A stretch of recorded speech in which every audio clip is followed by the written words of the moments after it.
அனைவருக்கும் வணக்கம். நான் பிரபாகர் ஜோதிடர். ஓம் சிவாய நமக. சிவசக்தி திருச்சிற்றம்பலம்.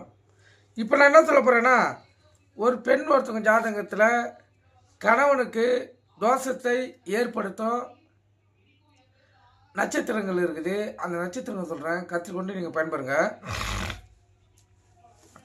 பெண் ஒருத்தவங்க ஜாதகத்தில் சித்திரை, திருவாதிரை, ஆயில்யம், கேட்டை, சதயம், மூலம், கிருத்திகை, பூசம் ஆகிய நட்சத்திரத்தில் பிறந்தவர்கள் அது அந்த பெண்ணின் கணவனுக்கு ஆயுள் தோஷத்தையோ அல்லது வருவாய் பாதிப்பையோ ஏற்படுத்தக்கூடும். எனவே இதுபோல் ஜாதகம் உள்ள பெண்களுக்கு, அதாவது இதுபோல் நட்சத்திரங்கள் கொண்ட பெண்களுக்கு தக்க ஜாதகம் பார்த்து தான் திருமணம் செய்து வைக்கணும். கருத்தில் கொள்ளுங்க. ஏன்னா நீங்கள் தெரியாமல் வேறு ஜாதகம் இணைச்சி வச்சிட்டிங்கன்னா அவங்க வாழ்க்கையில் பிரச்சனை தான். நீங்கள் கருத்து கொண்டு பயன்படுங்க. நன்றி, வணக்கம், வாழ்க வளமுடன்.